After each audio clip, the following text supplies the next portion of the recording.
और अब बात करते हैं कवर स्टोरीज की।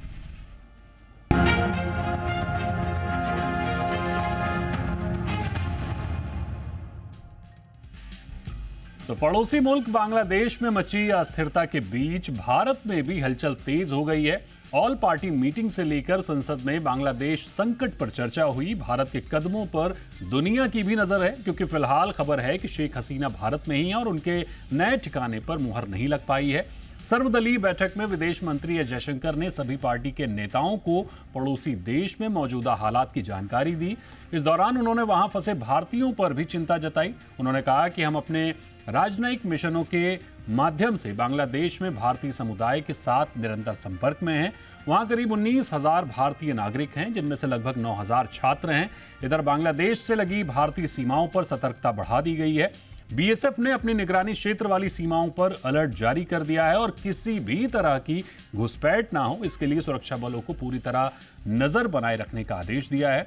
वहीं बांग्लादेश के हालात पर गृह मंत्री ने भी बैठक की है। बैठक में बांग्लादेश के हालात और सीमा सुरक्षा पर चर्चा हुई। बैठक में विदेश मंत्री एस जयशंकर, एनएसए डोभाल, गृह सचिव समेत कई अधिकारी मौजूद रहे। बांग्लादेश में भड़की हिंसा की आंच अमेरिका तक पहुंच गई है। प्रदर्शनकारियों ने न्यूयॉर्क में बांग्लादेश के दूतावास पर धावा बोल दिया है और उन्होंने वहां पर लगी शेख मुजीबुर रहमान की तस्वीर नीचे उतार दी है। बांग्लादेश संकट की ताज़ा अपडेट यह है कि संसद को भंग कर दिया गया है।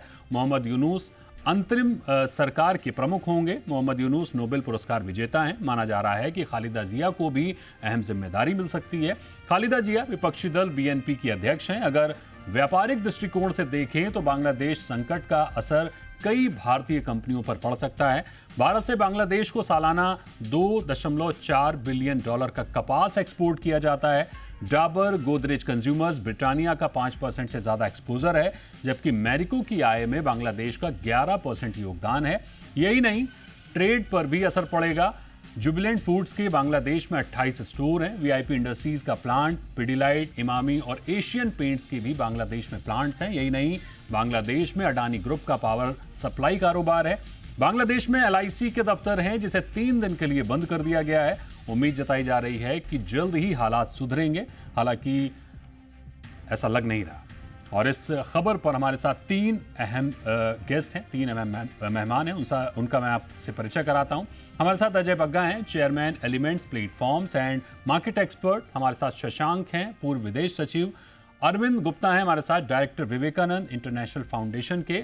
तो बहुत स्वागत करेंगे अजय सर, शशांक सर और अरविंद सर आपका हमारे साथ जुड़ने के लिए। सबसे पहले शशांक सर आपके पास आएंगे और आपसे समझना चाहेंगे सर कि बांग्लादेश में अनिश्चितता लगातार बनी हुई है, हालात बद से बदतर होते जा रहे हैं। मौजूदा हालात पर पहली प्रतिक्रिया आपकी क्या है? मैं यही कहूंगा कि जो हमारे विदेश मंत्री ने बहुत सोच समझकर आज संसद को ब्रीफ किया है बांग्लादेश के संकट के बारे में, तो वो हमें ध्यान में रखना चाहिए कि ये मसला खाली रिजर्वेशन का ही मसला नहीं है, बल्कि जनवरी से ही इस तरह के हालात बन रहे थे, जिसमें जो भी विरोधी ताकतें हैं वो कोशिश कर रही थी कि किस तरह से अपनी ताकत को सड़कों के ऊपर निकाला जाए, दिखाया जाए। और मैं समझता ये हूँ कि जो हालात ऐसे बने कि बांग्लादेश आर्मी ने फिर उनको यही सलाह दी मेरे ख्याल से प्रधानमंत्री को कि आप जो है इस समय चले जाएं, तो हालात को जो है उनको फिर किसी तरह से काबू में लाने का प्रयास किया जाएगा। अब वो स्थिति बन नहीं पा रही है, इंटरिम सरकार बनाने की बात चल रही है। तो मैं समझता हूँ कि हम लोगों को थोड़ा इसको ध्यान से देखना चाहिए कि बांग्लादेश में किस प्रकार से वो अपने हालात को सुधारने का प्रयास कर रहे हैं, और अगर कुछ उनको भारत से मदद चाहिए इस मसले में तो जो हम दे सकते हैं हमें करनी चाहिए।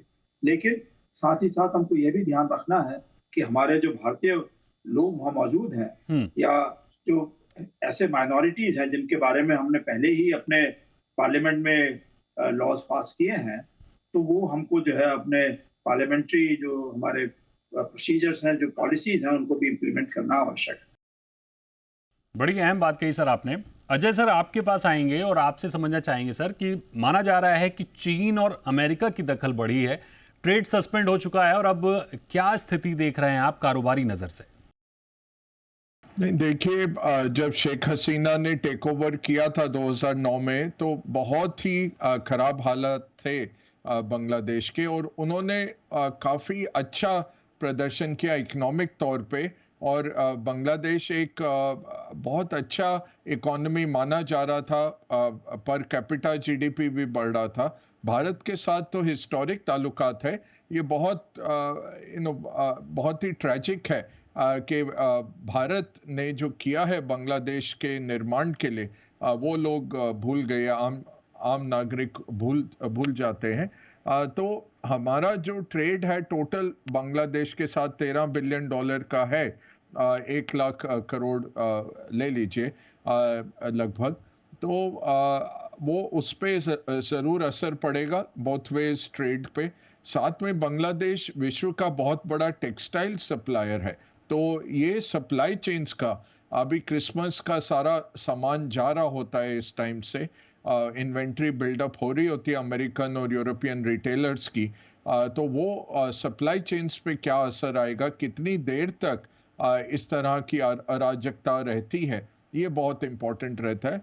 और शशांक सर जैसे कह रहे थे, स्ट्रैटेजिक तौर पे दीपक जी हमारे लिए बहुत अहमियत है बांग्लादेश की, और चीन हर वक्त हस्तक्षेप करता है। अभी भी रिसेंटली शेख हसीना जी वहाँ से एक दिन पहले आ गई थी अपनी आखिरी चीन की मीटिंग से। तो इंफ्रास्ट्रक्चर हो या डिफेंस टाइज हो, वहाँ पे चीन हर वक्त कोशिश करता है कि 4000 किलोमीटर का बॉर्डर है भारत का बांग्लादेश के साथ, और यहाँ पे अगर भारत के लिए मुश्किलें बढ़ाई जाए तो भारतीय सेना चीन को जो रोक रही है चीन के साथ बॉर्डर पे, उनको ज़रूर एडवांटेज मिलता है। तो हमारे लिए स्ट्रैटेजिकली बहुत महत्वपूर्ण है कि शांति बनी रहे, अमन कायम रहे बांग्लादेश में, और खुशहाली रहे। क्योंकि जैसे सर ने भी कहा कि अगर इस तरह का हमारे देश के अंदर माइग्रेशन होता है लोगों का,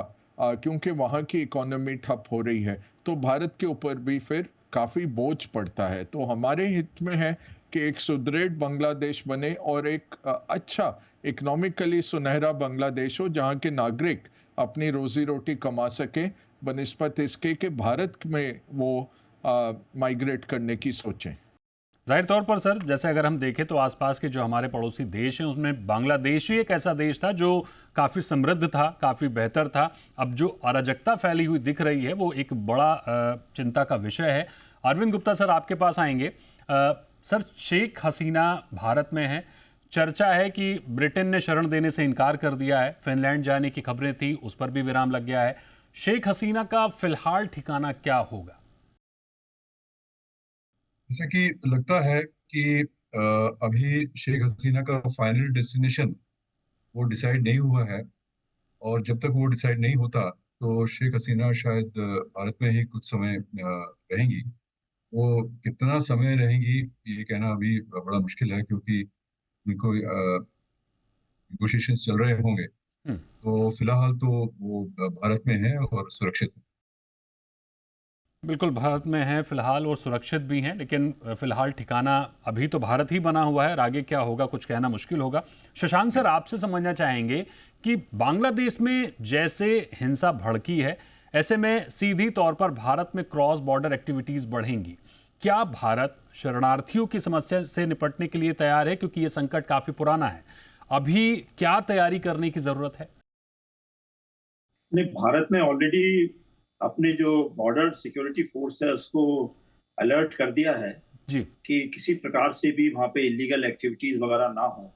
लेकिन अगर एक ह्यूमैनिटेरियन क्राइसिस वहाँ पे बन जाता है बांग्लादेश में जी। तो उसको अभी प्रेडिक्ट करना कि वहाँ से कितने लोग भारत आना चाहेंगे या कहीं और इलाकों में जाना चाहेंगे वो अभी कहना मुश्किल है। लेकिन इसके लिए जो भी इस तरह की ट्रेजेडीज होती हैं उसमें रैशनल एनालिसिस पहले से करना जरा मुश्किल होता है, बाद में देखना पड़ता है कि भाई क्या उसका हो रहा है। क्योंकि जो ह्यूमन वहाँ पे उन पे अत्याचार हो रहे हैं, खास करके माइनॉरिटीज के ऊपर, या जो भी उनको लगता है कि ये अवामी दल से मिले हुए थे, अवामी पार्टी के सदस्य थे, तो मैं समझता हूँ कि वहाँ पे काफी इनसिक्योरिटी की फीलिंग हो गई है।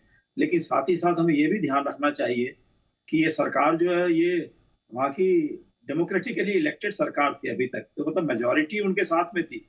ये बात और है कि खास करके जनवरी के इलेक्शंस में कुछ पार्टीज ने पार्टिसिपेट नहीं किया या जिन्होंने करा वो हार गए, तो उसके बाद से उनमें ये बात चल रही थी कि किस तरह सड़कों के ऊपर आकर ऐसा निर्णय लिया जाए कि अब जो है वो जो भी उनके डेमोक्रेटिक प्रोसेस हैं उनको बदल के एनार्किकल या मोबोक्रेटिक टाइप के प्रोसेसेस बदल दिया जाए। वो बात चल रही है, लेकिन मैं समझता हूँ कि जिस सुरक्षा संस्थानों ने प्रधानमंत्री खालिदा जिया उनको बाहर निकाला है, शेख हसीना को, तो वो कोशिश करेंगे कि किसी तरीके से बातचीत जारी रखें।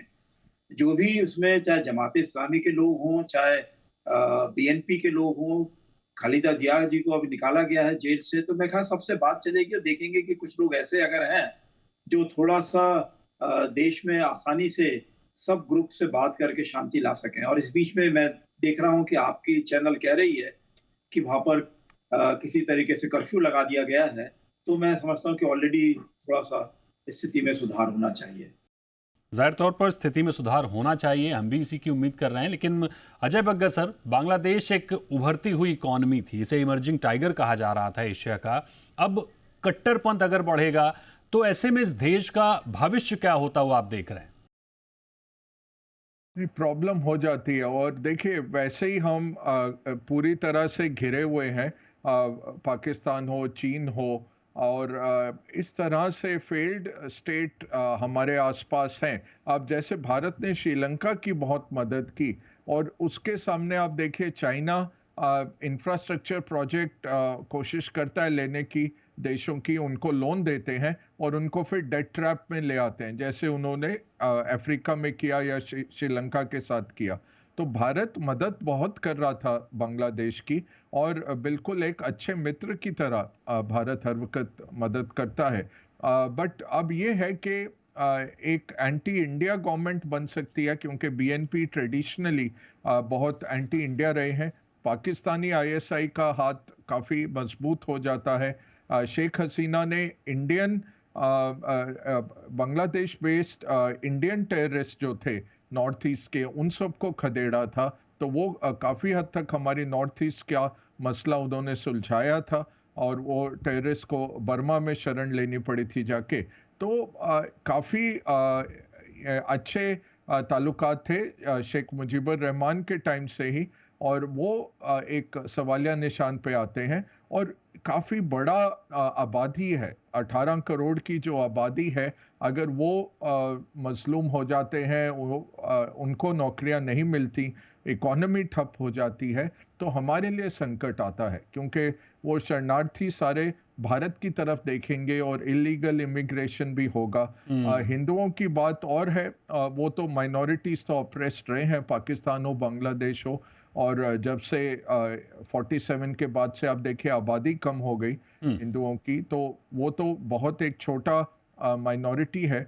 बट पूरा स्टेट अगर फेल हो जाता है और अच्छी एडमिनिस्ट्रेशन नहीं मिलती, लोगों का होप मिस हो जाता है, तो वो और ही और रेडिकल चीज़ों की तरफ जाते हैं। और आप देखेंगे रेडिकलिज्म बढ़ेगा, और फिर वो अदर को ब्लेम करते हैं कुछ, और वो बेचारे माइनॉरिटी मारे जाते हैं जब अदर ब्लेम होते हैं। तो ये सबसे बड़ा हमारे लिए डर है, माइग्रेशन और साथ में माइनॉरिटीज़ के ऊपर हमले।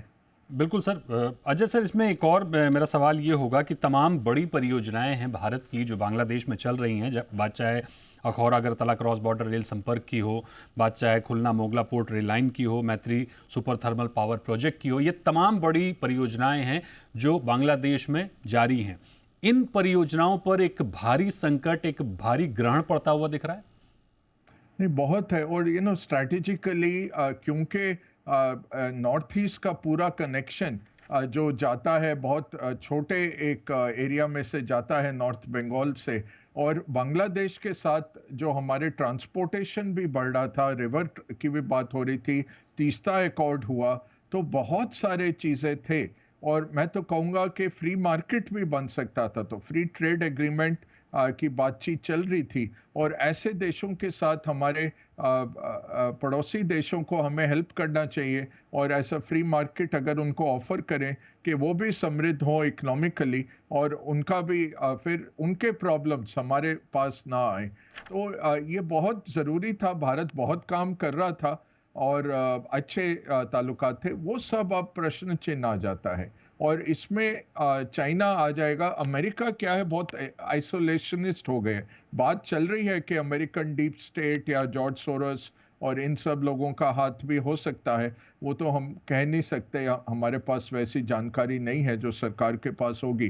बट मुझे ज़्यादा चीन या पाकिस्तान का हस्तक्षेप, और यही है कि आज के जो नवयुवक हैं उनको पता नहीं कि सन 71 में क्या हुआ था, शेख मुजीबुर रहमान कैसे मेजॉरिटी जीते थे बिल्कुल। और कैसे उनको जेल में डाला गया और किस तरह की त्रासदियां पेश आई थी बांग्लादेशियों के ऊपर ईस्ट पाकिस्तानी जब वो थे। और भारत के हस्तक्षेप से ये देश बना 71 में बांग्लादेश। उन्हीं मुजीबुर रहमान को आर्मी ने कू में एग्जीक्यूट कर दिया उनकी फैमिली के साथ।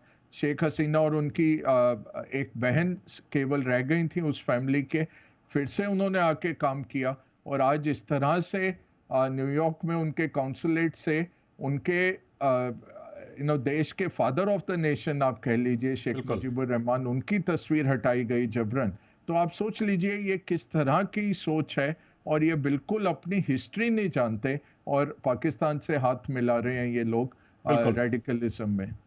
बिल्कुल, बड़ी अहम बात कही आपने सर कि अगर 71 को याद करे आम बांग्लादेशी, तो जिस तरह का संकट पश्चिमी पाकिस्तान से पूर्वी पाकिस्तान में देखने को मिला, जिस तरह की तानाशाही देखने को मिली, ऑपरेशन सर्चलाइट में जिस तरह से लाखों लोग, लाखों छात्र मारे गए, उस चीज़ को अगर ये याद करें तो जाहिर तौर पर शायद ये पाकिस्तान से जो हाथ मिलाने की कोशिश हो रही है उस पर लगाम लगेगी। लेकिन फिलहाल अरविंद सर, आपसे मेरा सवाल ये होगा कि बांग्लादेश में जो गतिविधियां देखने को मिल रही हैं, ऐसे में जाहिर तौर पर माना जा रहा है कि चीन और पाकिस्तान का दखल उसमें बना हुआ है। बग्गा सर ने भी उसकी तस्दीक की है।